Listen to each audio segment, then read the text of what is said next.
Hola, hola, ¿qué tal? ¿Cómo está todo el mundo? Bienvenidos acá al canal de Ponchote y al Ponchote Podcast. ¿Y qué les parece si antes que nada vamos a bailar? ¿Cómo no? Este es el canal de Ponchote, dale like a este video. Este es el canal de Ponchote, suscríbanse, no sean culeros. Este es el canal de Ponchote, dale like a este video. Este es el canal de Ponchote, suscríbanse, no sean culeros. Y que Dios les bendiga el Uyuyuy. Y que les funcione para siempre, siempre, para siempre, siempre, siempre. El flautín.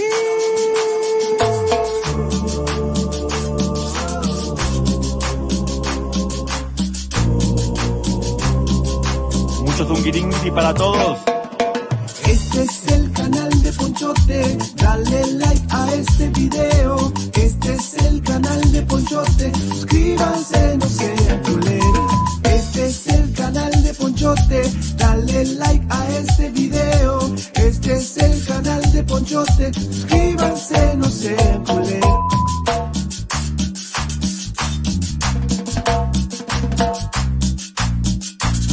Suscríbete y dale me gusta.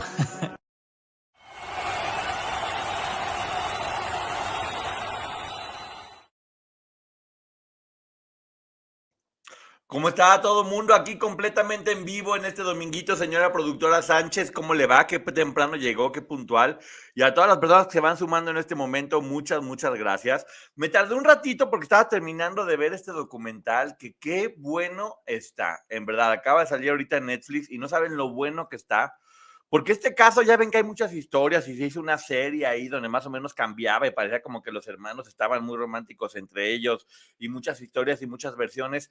Aquí en este documental podemos escuchar las versiones de los hermanos. Ellos mismos estuvieron hablando y diciendo qué fue lo que pasó. Estuvo hablando la fiscal del primer caso, la prima, la que testificó a favor de uno de ellos, toda la información. En verdad me gustó porque aparte cuando lo van haciendo parte por parte y te van poniendo las escenas de ellos en el juicio también, hablando mientras ellos van narrando después de muchos años qué es lo que está pasando, cómo fue y cómo se desarrolló. Entonces, la verdad, 10 de calificación, está bueno para estarlo analizando porque no sé ustedes, pero si no lo han visto, al menos a mí me pasó que ya escuchando esta historia me queda claro qué fue lo que pasó y sobre todo viendo la diferencia entre el primer juicio y el segundo, que está muy fuerte, ahorita la vamos a estar platicando. Y cómo en aquel tiempo no estaba bien visto o no se había platicado muy bien todas estas cuestiones de abuso, especialmente a hombres, y cómo les jugó en contra, cómo ahora con lo de Roy Rosselló y con todo lo que está pasando está cambiando por completo. Pero vamos a platicarles, dice la productora, vamos a platicar, vamos a hacer esta reseña de este documental, que la verdad vale mucho la pena ver, porque ves las caras de ellos, ves los testimoniales, se acaba uno con el corazón un poquito apachurrado de ver este caso, pero al menos para mí fue como, ay, ya está todo armado, está todo bien, ya vi las imágenes, gracias Sarina.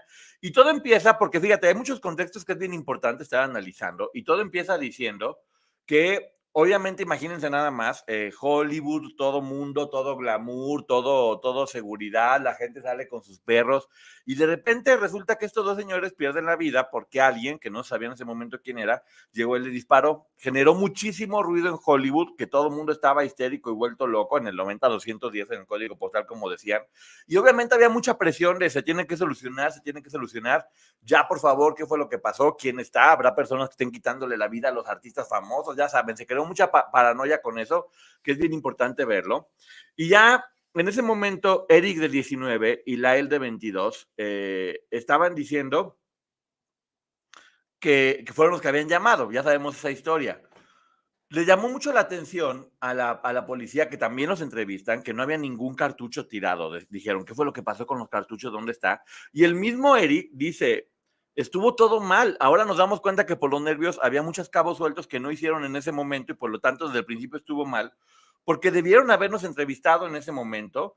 Teníamos inclusive pólvora en las manos, mi auto estaba ahí, estaba todavía caliente. ¿Por qué no nos entrevistaron en ese momento? Si nos hubieran dicho desde ese punto qué es lo que había pasado, nos hubieran cachado en ese mismo instante.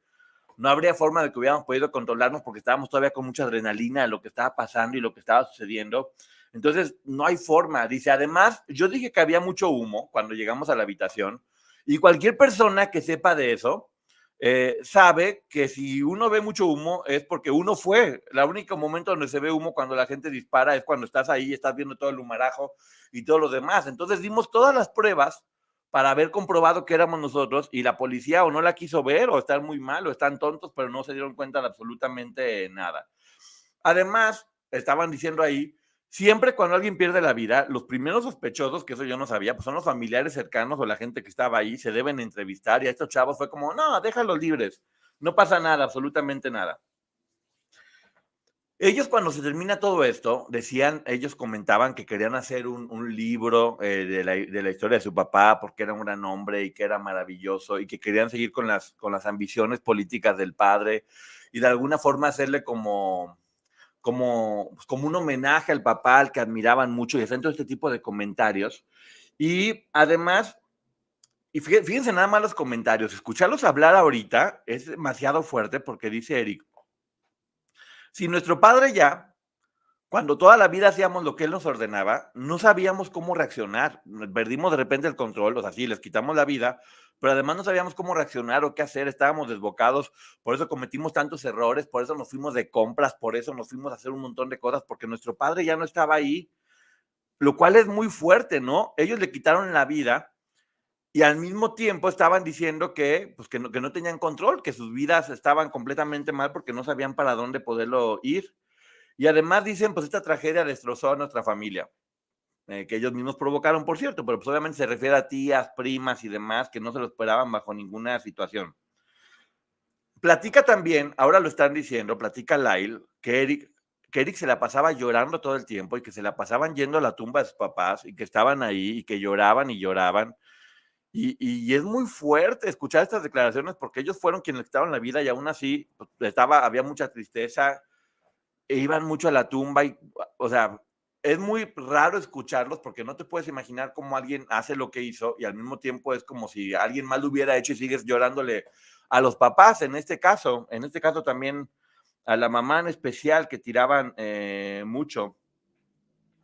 Dice que su papá todo el tiempo le decía, creo que tú y Eric van a hacer la diferencia, van a ser gente de bien, van a hacer que el mundo cambie y los invito a no tomar el camino fácil, que hagan las cosas, lo que haya que hacer para triunfar, aunque sea completamente difícil. Y platican algo que ojo, porque sí es bien importante.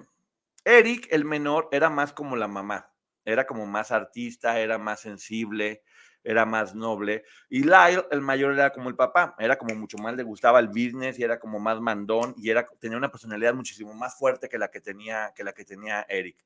Entonces, de alguna forma eran como el papá y la mamá, hechos hermanos, con esta dualidad de fuerza y de sumisión que tenía el hermano chico en ese momento. Por eso dicen que cuando los papás pierden la vida, inmediatamente el hermano mayor, Lyle, se convirtió como el papá. Y luego dijo, yo quiero hacer negocios y quiero hacer esto, y contrató seguridad y compró coches como queriendo tomar el lugar que tenía el papá, mientras Eric pues, estaba como más triste todavía y le costó muchísimo más trabajo. Las palabras que dicen al final son desgarradoras, pero bueno, vamos a verlo más adelante.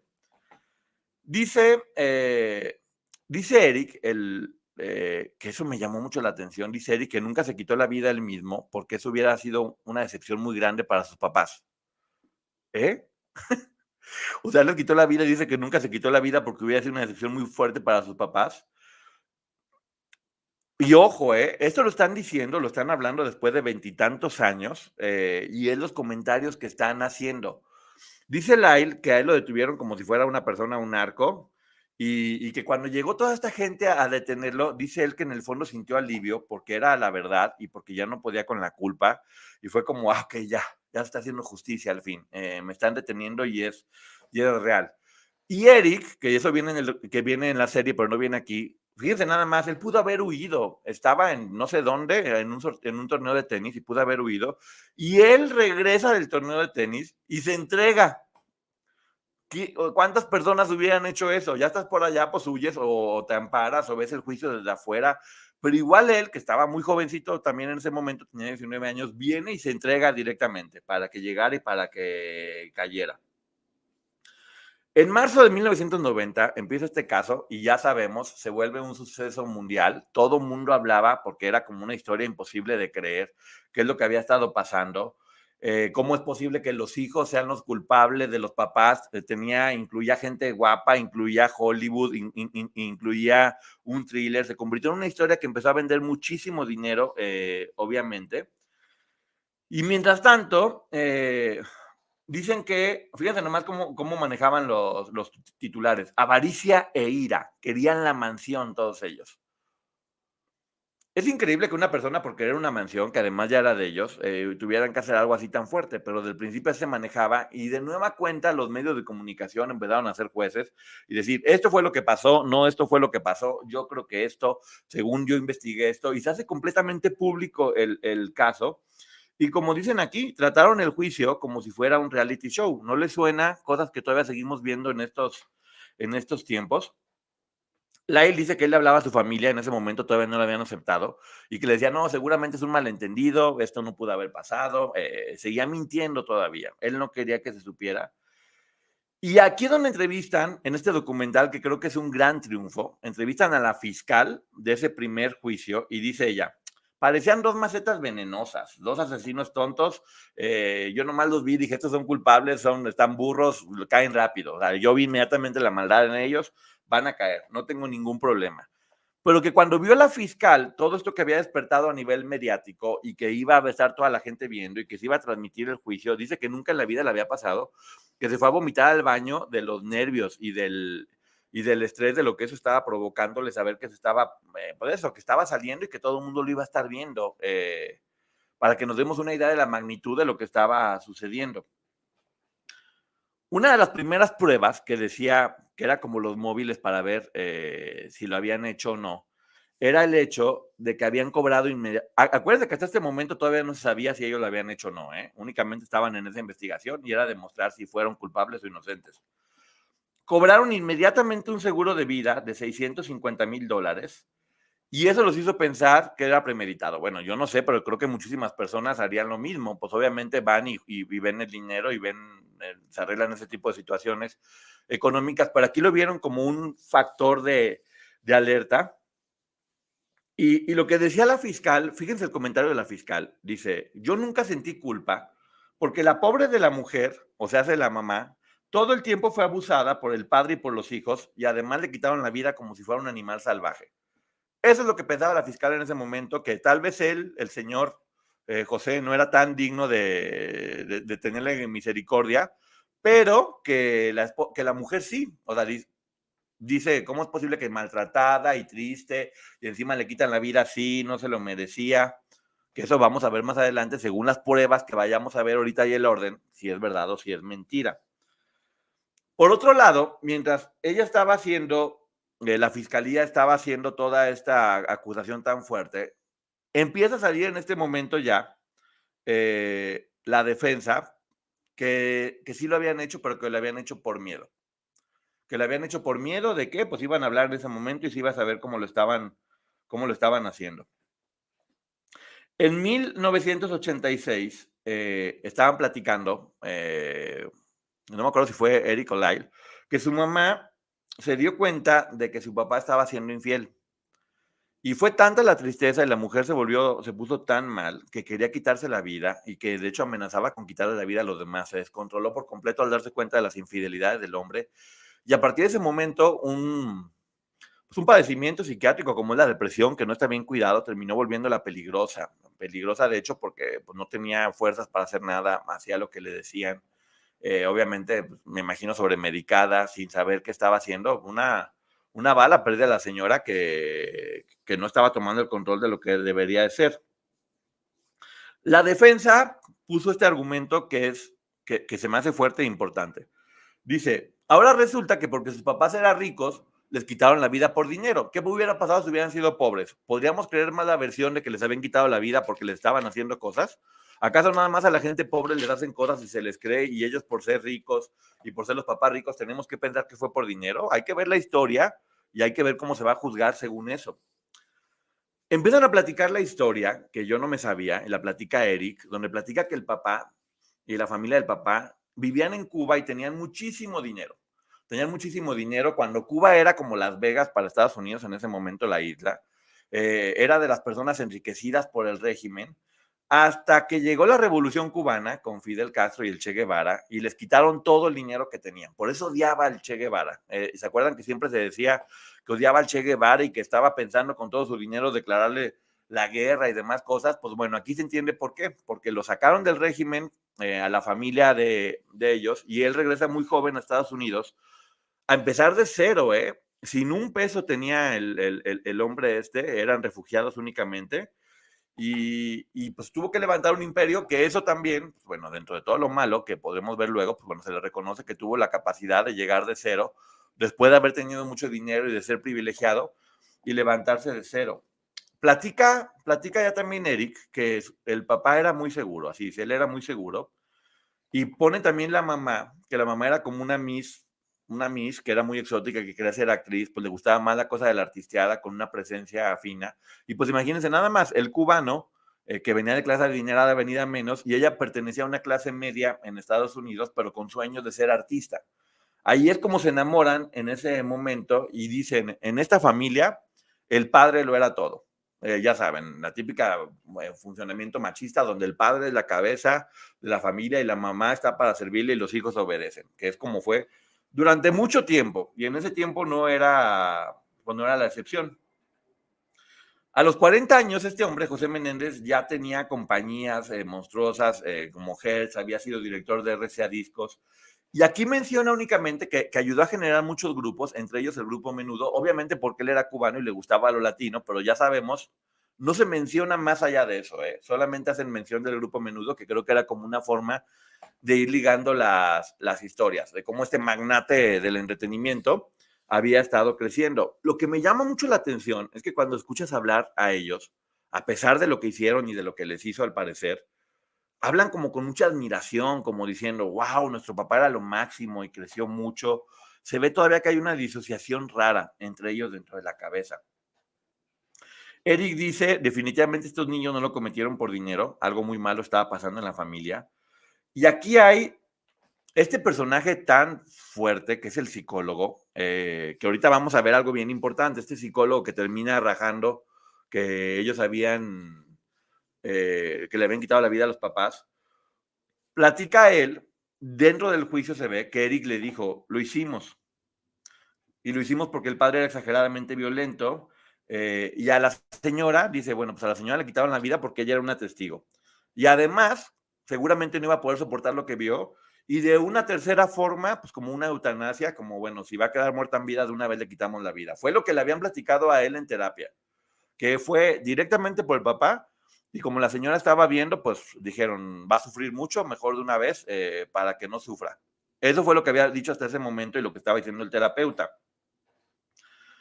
Dice Eric que él fue con el terapeuta porque se quería quitar la vida, que él ya no podía más, que no resistía, o sea, ya, o era eso o era quitarse la vida, estaba completamente mal. Y Lyle platica que el doctor Ociel, que así se llama este doctor, comenzó a chantajearlos una vez que sabía la historia, y que Lyle estaba muy enojado con Eric por haber confiado en él, porque fíjense nada más, dice, ¿por qué Eric confía en un doctor que mi papá contrató para sobornarlo y que le dijera todo lo que hacía? O sea, mi papá, como sabía que ellos debían llevar terapia, prefirió sobornar a este hombre para que le diera toda la información. Entonces, no puedes confiar en alguien así. Hola, Juaní.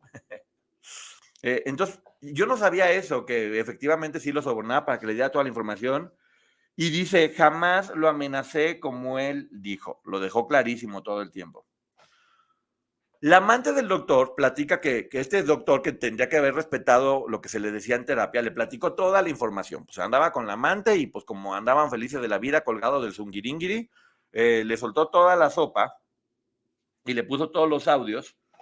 Y resulta que fue a la policía por despecho, porque ella lo que quería no era delatarlos a ellos, lo que quería es que le quitaran la licencia a él por andar de chismoso, porque estaba dolida, y además platicó que este psicólogo, psiquiatra, no me acuerdo qué es, la tenía sedada y encerrada para que no dijera nada. O sea, todo un personaje este psicólogo, está el testimonio de la amante, se sabe que el papá lo sobornaba para darle información y que les pudo haber también a ellos haberlo sobornado, y el coraje era por qué confiaste en él todo el tiempo, lo estaban diciendo.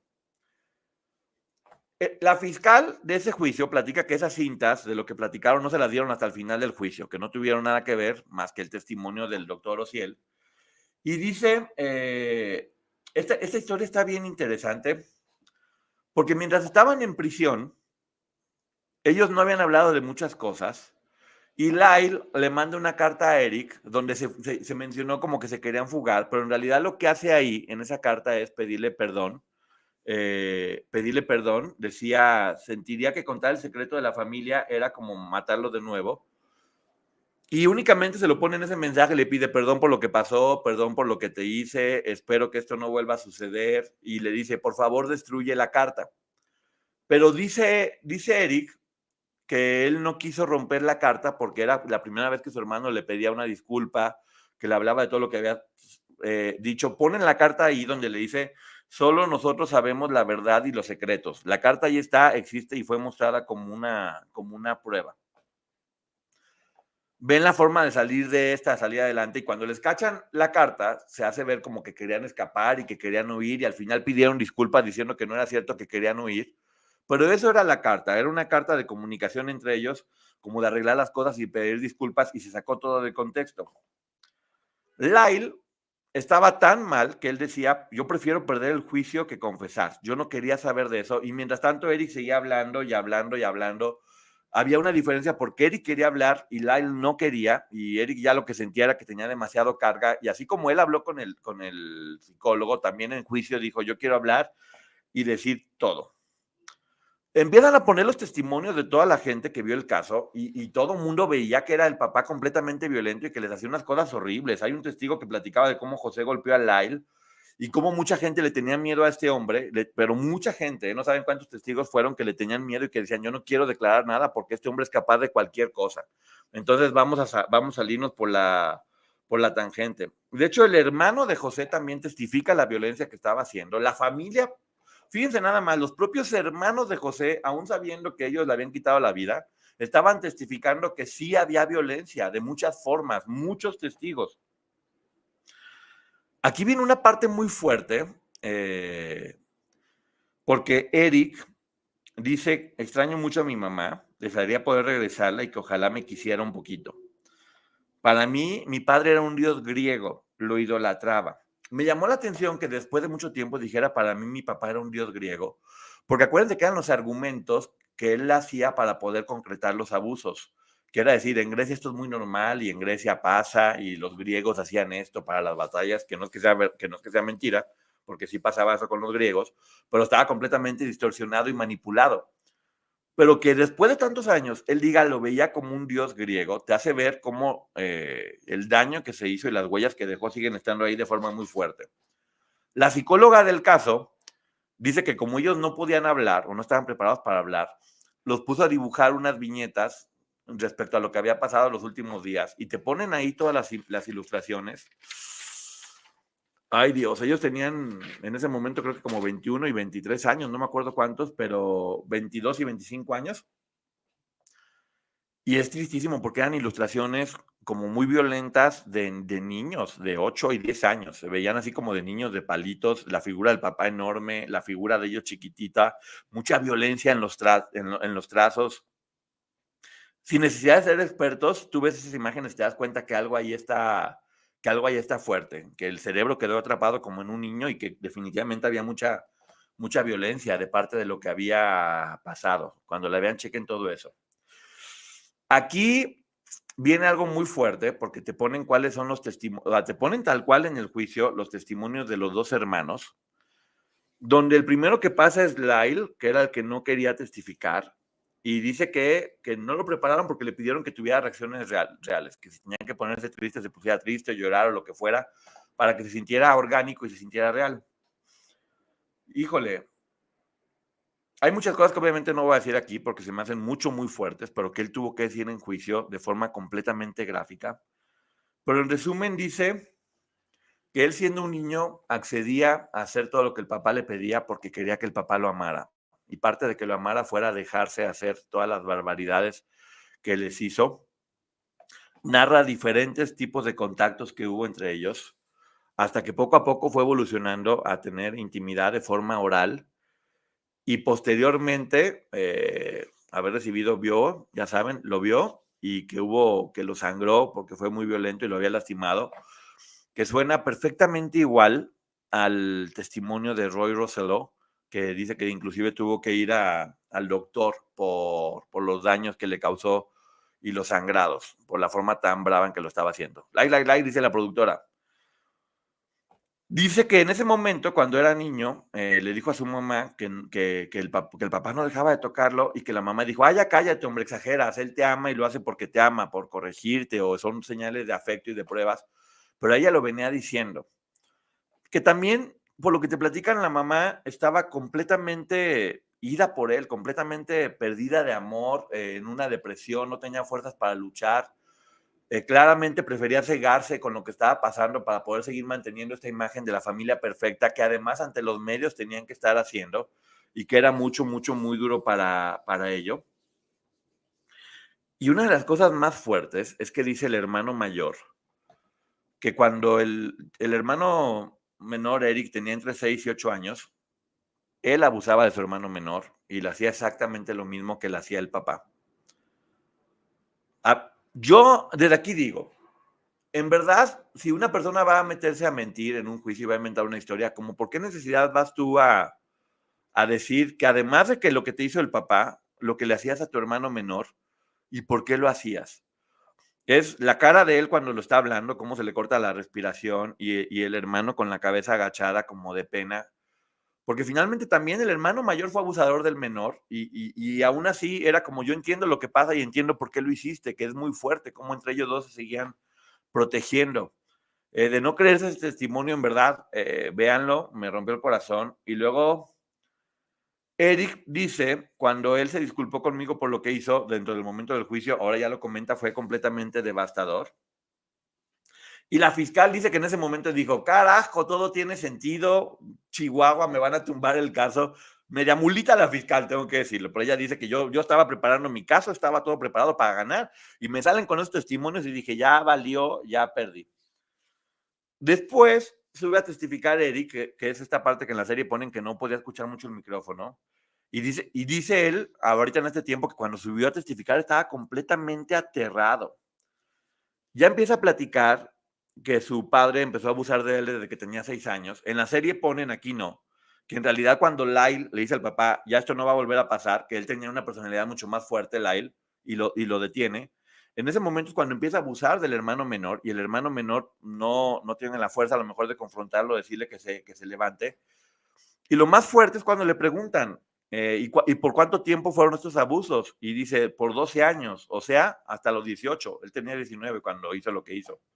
Seguía abusando de él, aún siendo un adolescente y aún siendo mayor.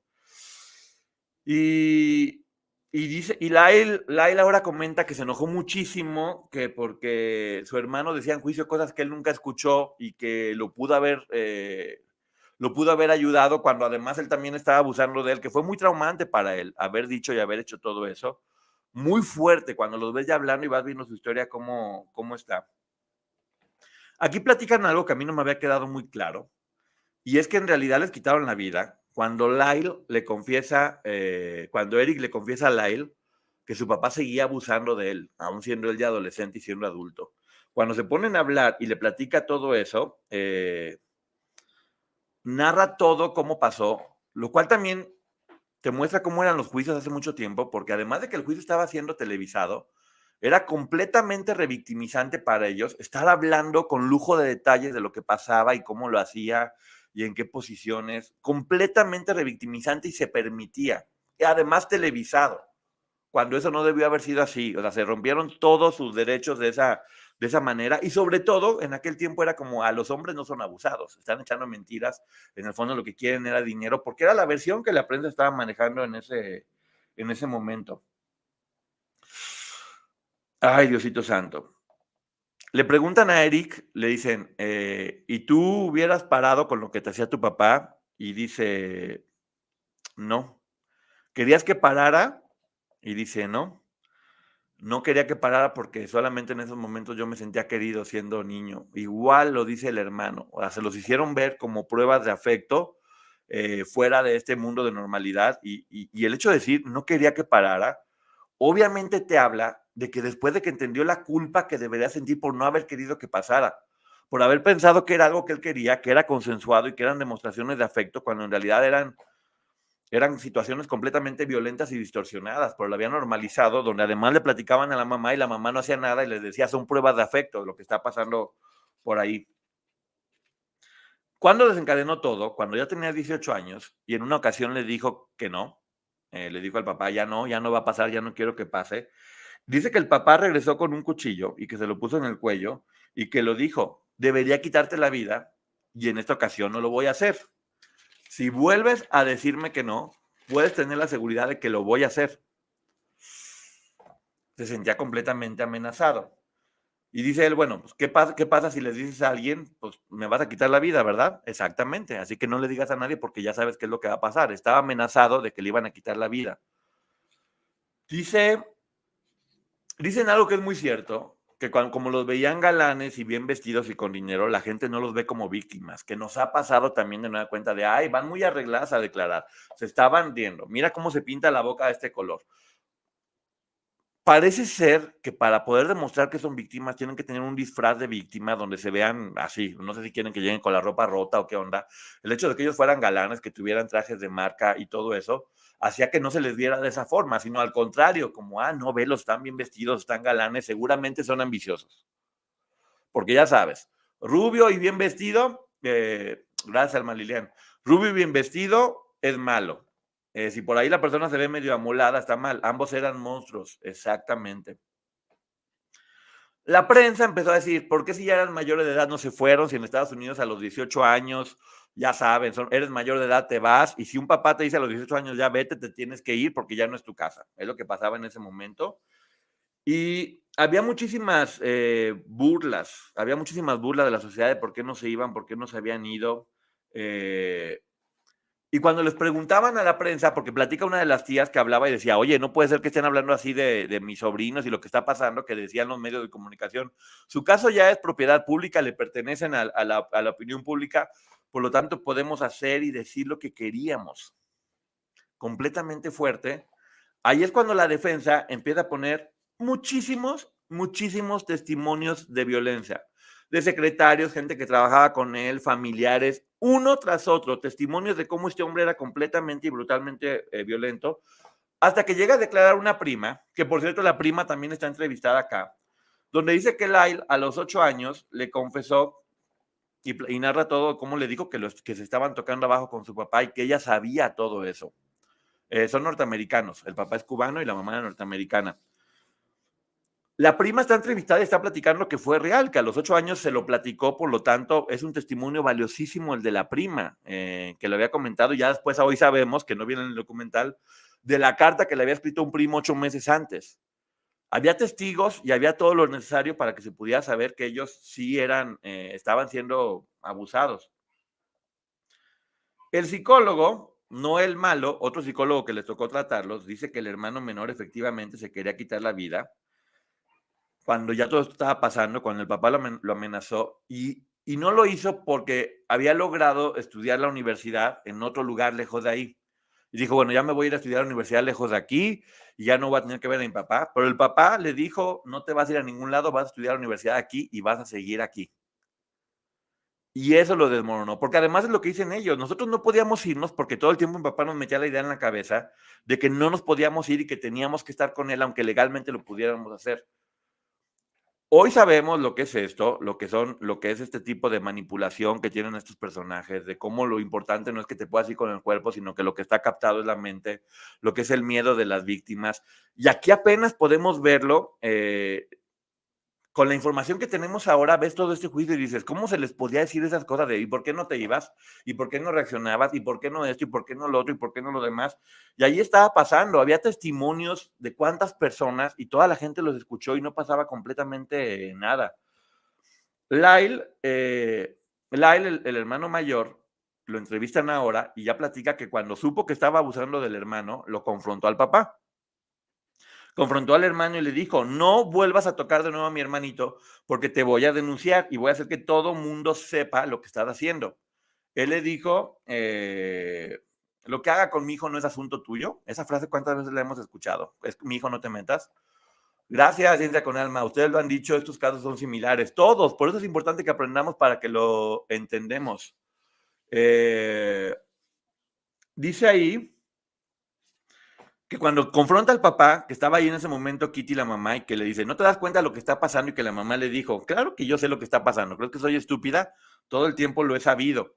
Que ahí es donde ya cambia la imagen de la mamá. De sí, una mamá que pobrecita, a lo mejor solamente estaba deprimida, una mamá que fue, que capaz que hasta facilitadora, según mencionaban algunos testimonios, de que el papá lo hiciera, porque ya ahora también platican que, por ejemplo, sabían que cuando el papá estaba abusando de menores o metía menores a una habitación, no podían pasar por un pasillo, y la mamá también lo sabía, y ellos que les tocaba vivir también lo estaban haciendo y diciendo. Está muy fuerte. Es cuando platica él que en ese momento, cuando ya confronta al papá y el papá y la mamá están de acuerdo, fue cuando le dice a Eric, ¿sabes qué? Tenemos que defendernos o nos van a quitar la vida. Es la única manera en que vamos a poder salir adelante de eso. Y dice que en ese momento, ya después de la discusión, fue cuando decidieron bajar y quitarle la vida de la forma que lo hicieron tan violenta. Que de nueva cuenta es cuando vienen muchas dudas. Si lo que querían era quedarse con el dinero, ¿por qué hacer algo tan fuerte? ¿Por qué hacer algo tan violento que descargaron cuántas armas en contra de ellos? ¿Por qué no hacerlo de forma más inteligente o diferente? Y sí se veía que era muy, muy distinto todo eso. Ahí narran con lujo de detalle cómo fue que hicieron todo eso, y ya después dicen que se fueron al cine y que después se hicieron de las armas y llegaron y hablaron a la policía. Te ponen la llamada de cómo hablaron para decir lo que había pasado. Eric dice ahora que está convencido que en ese momento tenían miedo de que les iban a quitar la vida a los papás, por como los habían estado amenazando, ya ven lo del cuchillo, ya ven todas las cosas que le estaba diciendo, tenía mucho miedo ya. El fiscal dice, eran mayores de edad, ¿por qué no se iban? Hazme el favor. Y Eric vuelve a decir, me inculcaron que no podía hacerlo, o sea, me decían que yo no me podía ir de mi casa. El fiscal de nueva cuenta dice, no vale la pena que se esté hablando si José era bueno o malo porque él no está acusado. Aquí lo importante es ellos lo hicieron o no y que se juzgue. O sea, pues, obviamente son atenuantes y te puedes entender por qué lo hicieron. Pero defendía eso ella. Esto no es un juicio para él. Es un juicio para los hijos y hay que ver qué estamos haciendo.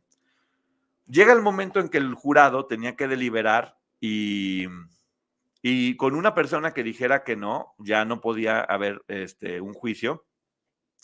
Y entrevistan a 2 de las jurados, que eso se me hizo muy interesante, y platica cómo al momento de determinar, fíjense nomás cómo se polarizó. Todos los hombres dijeron que no, que habían quitado la vida y que se merecían la pena, y todas las mujeres empatizaron con la historia del abuso y dijeron que no, que consideraba que lo habían hecho por defenderse. Porque hasta este punto ellos ya habían confesado que lo habían hecho y de lo que se trataba era ver en qué nivel de responsabilidad tenían o de qué forma lo habían hecho. Si fue completamente con alevosía y ventaja, que era hasta pena de muerte, hasta por haberse defendido. O sea, había muchas diferencias según lo que decidiera el jurado. Y eso es de lo que estaba tratando este juicio, no de si fueron culpables o no, sino de cuáles eran sus responsabilidades o por qué lo habían hecho. Entonces, al no haberse puesto de acuerdo, este juicio no sirvió más que para nada. Este juicio no sirvió más que para nada y siguieron adentro porque ya habían confesado que habían hecho el delito. Me llamó mucho la atención porque decían que quería, los fiscales dicen, vamos a hacer otro juicio y ahora sí queremos que les hagan, que les quiten la vida, que les den la pena más fuerte, la de la división, como se dice por acá. Y los fiscales estaban muy fuertes y muy duros para que esto sucediera de alguna forma.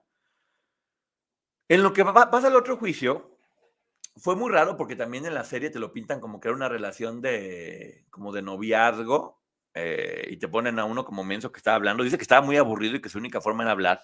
Y habla con una mujer que se llama Norma Novelli, a la cual Lyle le empieza a platicar toda su historia porque ella le dice que va a hacer un libro de su vida, que va a hacer un libro de su vida y que quiere contarla, y él le platica su vida y empiezan a bromear y empiezan a jugar, y él bromea muchas cosas como de, no, sí, pues yo voy a hacer lo que sea para salir y voy a jugar. Lo raro es que esta mujer era una mujer de 50 años enamorada de un hombre de 20. Porque, ojo, 50 años enamorada de un hombre de 20. Y se enojó porque se dio cuenta que él estaba hablando con muchas otras chavitas porque pues era mujeriego y era coqueto y pues se vuelto una celebridad. Y es ahí cuando la mujer decide entregar las cintas de todas las grabadas, de todas las llamadas que grabó. Ojo, él estaba hablando por teléfono, que era su único entretenimiento para platicar la historia con la finalidad de hacer un libro. Ella graba todas las conversaciones y lo que hace es, va y lo echa de cabeza. Una mujer de 50 enamorada de uno de 20 y efectivamente pues eso está tomado en cuenta. Para ese momento pasa lo de O.J. Simpson, que ya sabemos todos que estuvo muy fuerte y lo meten a prisión, que también viene en la serie cómo se terminan encontrando, y el público está furioso, que cómo es posible que lo haya hecho, y lo declaran inocente además. La gente se enoja, esta gente rica siempre sale con la suya, los juicios nunca son justos, es una persona que es culpable y no debería estar ahí. La opinión pública estaba muy enardecida. Y eso no le sumó a ellos, porque el hecho de haberlos declarado también inocentes hubiera sido de nueva cuenta, estos ricos se salen con la suya. Parecía que no tenía nada que ver por el juicio de O.J. Simpson, que sí había trabajado para una campaña publicitaria con José Menéndez, platican que ahí lo conocieron. Termina siendo que como muy complicado para la fiscalía o para las autoridades poder hacer de nueva cuenta una sentencia más buena para ellos, porque la gente se iba a enojar muchísimo. Ahora fíjense nada más. Vuelven a abrir el caso y cómo cambia de un juez a otro juez. Este nuevo juez dice que no va a permitir que en este juicio entre algo que se llama el síndrome de la mujer maltratada. Así que no permite que ninguno de los testigos de que el papá había sido violento o de que le habían abusado, el testimonio de la prima, todos esos no deja que vuelvan a repetirse. Quita todos estos juicios, todos, o sea, todos estos testimonios los quita absolutamente todos, para únicamente dejar pues la historia de si son culpables o no son culpables. No había otra opción. Además, ya pide que no esté la televisión adentro para que no vean qué es lo que está pasando, únicamente ponen fotografías. Y toda la estrategia que había, o estrategia o no, más bien la historia para poder explicar por qué lo hizo, no sucedió. Platica Eric que Lyle no podía declarar por lo que había hecho esta mujer y porque sería en su contra. Y dice Eric, solamente dejaron mi testimonio y sacaron todo lo demás, hasta lo de mi prima, en este segundo juicio. Ya no había la posibilidad de si había sido un homicidio involuntario. Los jueces, que lo platica el jurado, solamente era, o le quitaron la vida en primer grado o son inocentes. No les dio opción de ver, pues era imprudencial, el jurado tenía que definir o son culpables al 100% o nada, o todo o nada. Entonces, es ahí cuando el jurado, pues obviamente si ellos ya habían dicho que ellos habían sido, pues no había forma de buscar un punto medio. Las únicas opciones que tenían eran fueron o no fueron, y por lo tanto es sí fueron. Sí fueron porque no hubo más opciones, el juez muy rudo, y lo más fuerte es que le dan 2 cadenas perpetuas a ellos, después de que el jurado había hecho todo eso. Sí, Poncho O.J. Simpson fue culpable y el abogado fue el papá de las Kardashian, pero bueno, ese es otro caso que ya después hablaremos. Yo estoy platicando de este caso en especial. Les dan 2 cadenas perpetuas, dice que ya que sintieron que la vida se les iba a acabar, y en junio de 1996 los entrevistan juntos en el show de Barbara Walters para pedir únicamente que si iban a estar encerrados todo el tiempo, querían estar juntos, porque ellos ya lo que querían es, ok, vamos a estar aquí toda la vida, déjenos en la misma prisión, y no, los separaron, y es la escena final de la serie donde se ve que llegan unas camionetas y llevan a uno a un lugar y llevan a otro a otra prisión. Intentaron hacer una apelación de nueva cuenta y 3 jueces dijeron que no, pues que seguía todo igual. Platican cómo habían llevado todo el proceso en prisión y dice Eric que siempre fue como más como la mamá, que se volvió artista, que pinta mucho, te ponen ahí sus pinturas. Y por otro lado, Lyle se puso a estudiar, tiene títulos, cada uno con su personalidad, porque estaban viendo la forma de salir adelante dentro de prisión. Ya sabemos que hasta se casaron y que tenían club de fans y todo esto, porque había muchas dudas finalmente. 21 años después de estar en prisión, es que logran volver a estar en prisión de nuevo. Eso yo no lo sabía y me dio mucho gusto. 21 años después vuelven a estar juntos de nueva cuenta en prisión. Los dos platican que pensaron que nunca más se iban a volver a ver, que era una de las tristezas más grandes que estaban teniendo. Y ahora es diferente porque inclusive Oprah hizo un programa de televisión que ahí lo ponen y me estremeció, donde había más de 200 hombres con la foto de ellos de niños diciendo también nosotros fuimos abusados y también de los hombres se abusa. Es muy fuerte ver a estos 200 hombres con su foto de niños platicando sus historias y es verdad, es increíble que se piensa que en los hombres no sucede cuando sucede muchísimo, cada vez más. Y a ellos creo que lo que más les jugó en contra, porque en verdad yo no puedo decir, porque no soy juez, pero al menos yo después de ver el testimonio y de ver cómo van ligando las historias, digo, híjole, por lo menos una duda muy razonable había para haber visto más cosas. Ves los testimonios de ellos, escuchas su historia y todo parece indicar que efectivamente pasó. Dice Lyle que ahora se dedica a él en prisión a ayudar y apoyar a personas, hombres que entran ahí que han sido víctimas de abusos. Y Eric platica que es increíble que se siga manejando en aquel tiempo y lo que más los perjudicó fue la cultura del silencio. ¿Cuántas familias no hay o no hubo que decían, oye, pasó esto, cállate, que no se sepa, qué va a decir la gente, que se quede en silencio, que se quede abajo del tapete, que no siga sucediendo? Entonces, es verdad, la cultura del silencio jugó mucho en contra en aquel momento y hablan de cómo ahora esta nueva generación está pidiendo que salgan.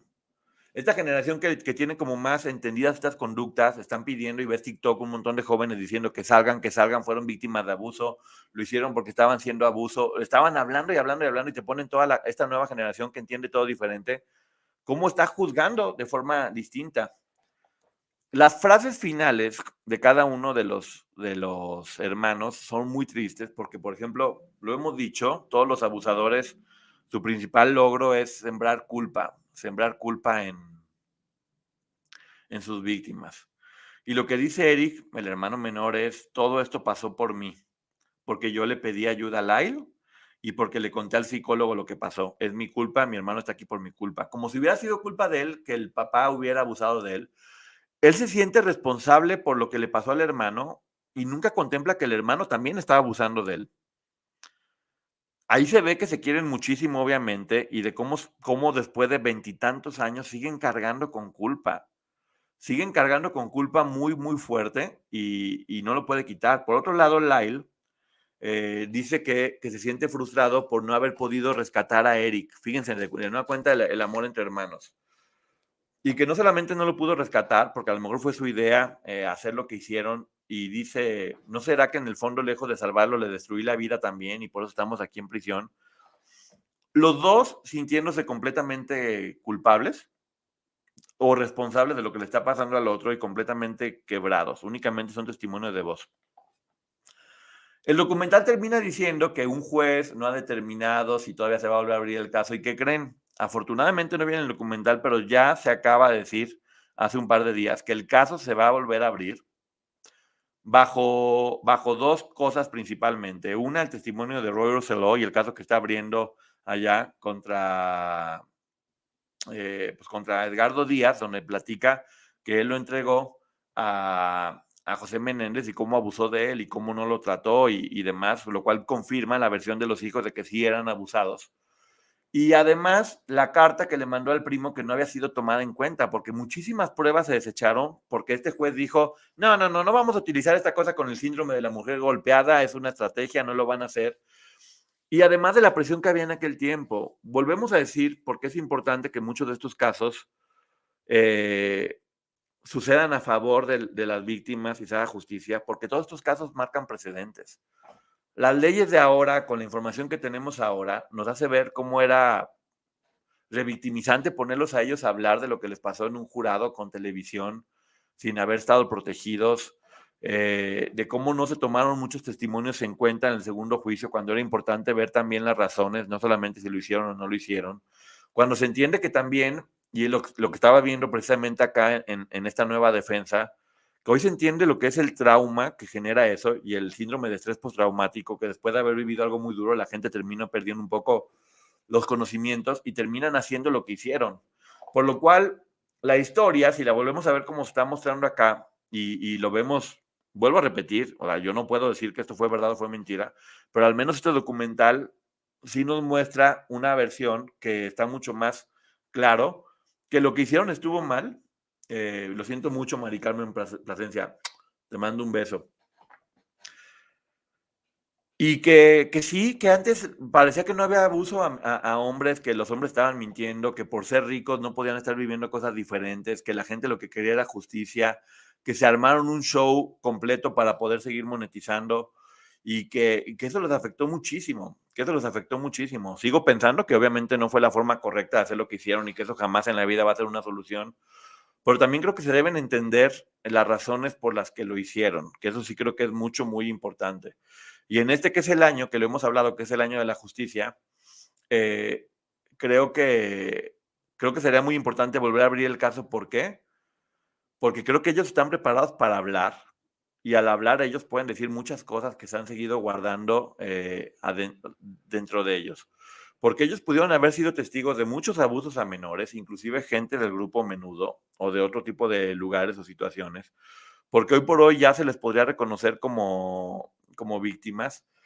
Y de nueva cuenta, creo que era bien importante, y este documental lo hace y me parece muy bien, escucharlos a ellos hablar, escuchar a ellos decir las cosas como estaban haciéndolo y como estaba pasando. Y a mí me gustó mucho poder escucharlos.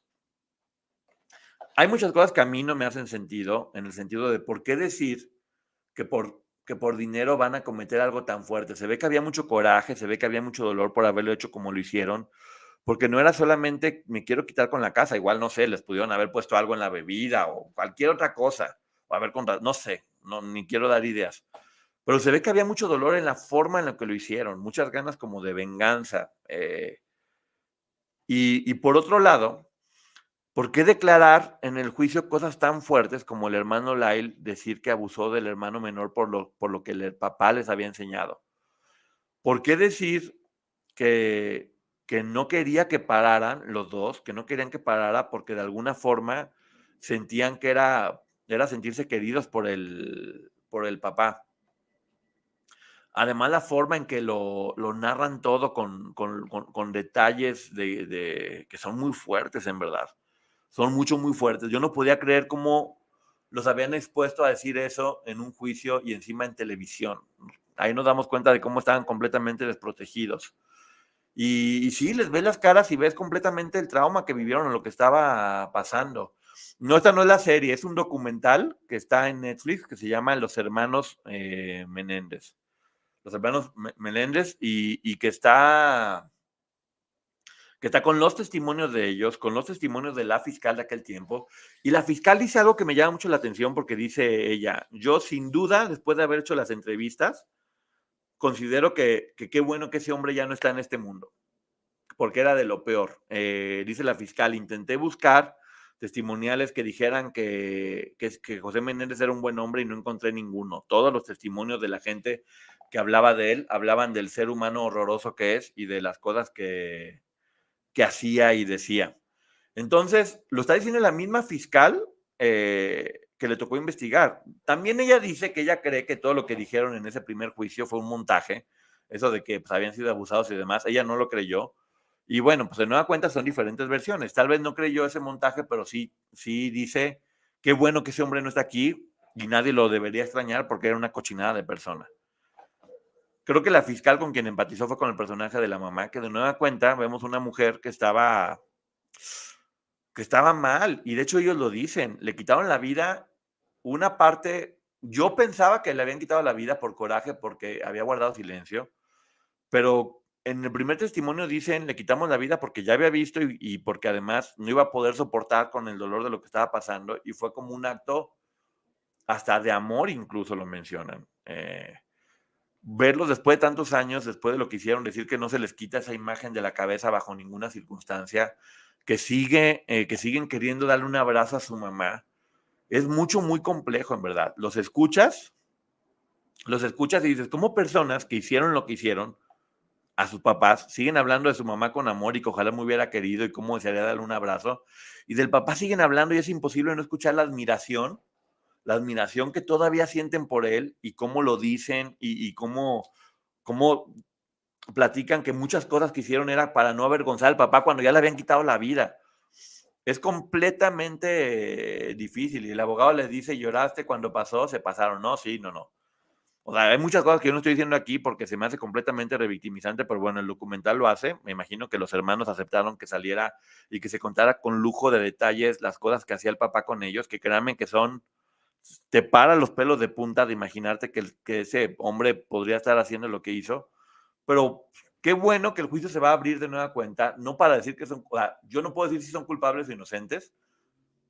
Bueno, son culpables porque lo hicieron. Yo no puedo testificar al 100% de la historia, pero al menos sí puedo decir que este documental, a diferencia de la serie, que te deja todo muy complejo y que finalmente la serie sí fue hecha un poquito pues para generar dinero, para generar audiencia de nueva cuenta, contar una versión o contar todas las versiones, mientras se vuelven a convertir como en figuras públicas. Este documental no, sí es diferente porque no hay como ver a las personas. Yo veo a los hermanos testificando y se ve el dolor y el trabajo que les cuesta. De hecho, lo platica Lyle. Yo hubiera preferido quedarme en prisión y que no se supiera esto porque era un secreto que no quería hablar. Obviamente les aseguro que hay muchísimas cosas que aún no han dicho. Así que creo que ahora que se vuelva a abrir este juicio y que se vuelva a ver información, hay que estar todos muy pendientes porque estoy seguro que se van a decir muchas cosas. Y por eso la importancia de entender cómo ellos sí eran víctimas y cómo ellos sí estaban siendo violentados y cómo tenían miedo según lo que estaban platicando. Dice Poncho, el fiscal dijo que se hubiera tomado en cuenta el abuso, la condena hubiera sido entre 5 a 7 años y ya tienen 35 años. Exactamente. Por eso es importante que las leyes cambien y que entendamos todo de forma diferente. Y las leyes cambian gracias a estos casos y que se haga justicia. Esa es la causa y esa es la responsabilidad. Por eso debemos tomárnoslo muy serio, mucho, muy serio. Poncho, para ellos era la única solución porque si la madre no los defendía, nadie les iba a creer, estaban totalmente desprotegidos. Yo estoy a favor de ellos, ¿eh? Ahora, tengo que decirlo que después de ver el juicio, yo estoy a favor de ellos, pero me llama la atención cómo el jurado, las mujeres empatizaron por completo y los hombres dijeron, no, no es cierto, se merecen lo peor. Los hombres no pudieron empatizar con la idea de que un papá hubiera abusado de sus hijos y no les creyeron a los hijos. Y de alguna forma era esta cosa como de protegerse, el pacto patriarcal que se habla mucho, como de vamos a proteger al hombre de la casa para que no se piense que él era un abusador. Y fue muy fuerte. A Gypsy le dieron 10 años y la dejaron salir a los 7.5 años. Yo espero que se haga justicia, ¿eh? En verdad, en verdad lo quiero decir, según la información que tengo, porque no es únicamente en yo creo que o yo pienso que, porque créanme que me he puesto a ver muchos documentales y muchas pruebas y mucha información, y sobre todo ahora con lo de Menudo y lo que dijo Robbie Rosselló, me queda claro que ese hombre era un abusador y que sí abusaba de ellos. Y que ellos no hicieron lo que hicieron únicamente por dinero, porque dinero tenían acceso a todo lo que estaban haciendo. También se hablaba mucho la fiscalía de no, como los había regañado y les decía que los iba a dejar fuera del testamento, por eso lo hicieron. O sea, es más fácil manejarlos como monstruos que entender una historia muchísimo más compleja, que además tristemente refleja lo que sucedió con muchas familias en aquel tiempo, donde había abusos, de muchas personas que decían, mi abuelo abusó de mí, les decían, cállate, lo estamos viendo inclusive ahora con Frida Sofía, por ejemplo, que alza la voz y toda la gente se le va en contra de ella para proteger al patriarca de la familia, sin siquiera darle oportunidad de escuchar su historia o ver qué es lo que está haciendo diciendo. Y sucedía muchísimo. Desafortunadamente, muchas personas me han contado sus historias y afortunadamente pues, por la confianza y agradezco. Pero la gran mayoría de las historias es, no denuncié por miedo, porque era parte de mi familia, porque no quería destruir mi familia, porque no quería hacerle daño a mi mamá, porque no quería hacer daño. Por eso, de quien se abusa son de las personas empáticas, porque casi siempre, inclusive, la empatía va a hacer que terminen protegiendo a su abusador por no querer lastimarlo con la verdad. Y ese silencio es del que se terminan aprovechando. Y hay otro documental en HBO Max, igual actualizado. No lo he visto, Fabi, lo voy a ver. Por lo pronto que está en Netflix, que se llama Los Hermanos Menéndez. Me gustó mucho, dura 2 horas. A mí me gusta ver los videos, me gusta ver las pruebas, Me gusta ver esa carta entre hermanos, la relación la entiendo de forma completamente distinta. Fíjate, yo creo algo, creo que tan entendían los dos lo que les pasaba, que por eso el hermano menor pudo perdonar lo que le hacía el hermano mayor. Y que el hermano mayor lo haya dicho en juicio, confesar que estaba abusando de su hermanito, eso es muy fuerte. Ay, lo siento mucho, Mónica. Lo siento mucho, Mónica. Te mando un beso. Efectivamente, terminan diciendo que ellas eran las coquetas, o que ellos eran los coquetos, o que se lo merecían, o terminan diciendo en el caso de los hombres, ay, pues seguramente era Jotito y por eso se lo merecía, porque así es. Acabo de ver esta serie del otro lado del río donde se menciona eso, de, no manches, si un hombre es Jotito, entre comillas, lo estoy diciendo, se puede hacer cualquier cosa con ellos, se merecen que les hagan eso por no ser lo suficientemente hombres. Entonces, como si fueran mujer y por lo tanto pueden obligar. Basta de todo eso, hay que seguir viendo estas pruebas y estos documentales para que tengamos más herramientas, para que sepamos, para que empaticemos. Y yo creo que la razón principal por la que no se les tomó en cuenta que eran víctimas es porque, tristemente lo digo, porque eran hombres. Porque eran hombres y porque no cumplían con el prototipo exacto de lo que la gente puede pensar de una víctima. Porque eran ricos, porque eran galanes, y eso no los hace parecer víctimas. Entonces hay que quitarnos eso de la cabeza de no parece o sí parece. Cada historia es diferente, la forma de reaccionar de cada quien es distinta. Y de nueva cuenta, no estuvo bien lo que hicieron, pero por lo menos entender que sí estaba en una situación de peligro y de mucho abuso, la condena debería ser diferente. Y el aprendizaje de que este caso deje a partir de esta reapertura va a ayudarnos mucho a otros casos que, como digo, están todos como pieza del rompecabezas. Ojo, que este caso está reabriendo por el caso de Menudo. Y si este caso sale que fueron inocentes, puede reforzar el caso de Menudo porque se entiende que este hombre era una práctica que estaba haciendo y seguramente al ver que se les hace justicia a ellos, muchas otras víctimas van a decidirse a hablar. Esa es la importancia. Mónica, te mando un beso. Perdón, Alicia, también te mando un beso. Ven, es lo que les digo, lamentablemente pasa mucho. Pero bueno, yo me despido, les agradezco mucho que hayan estado aquí en esta reseña. Nos vemos al ratito para estar un poquito más relajados. Y de nueva cuenta, gracias. Compartan esta información, vean, documentense, que hay que recordar que la gran mayoría de las personas de las que abusaron fue porque ellos, ellas o los familiares no tenían la información necesaria para poder identificar todas estas cosas. Hay que educarnos todos en conjunto y hay que ayudar a que las cosas pasen, ¿eh? Así que bueno, muchísimas gracias, se les quiere mucho, nos estamos viendo. Adiós. Bye.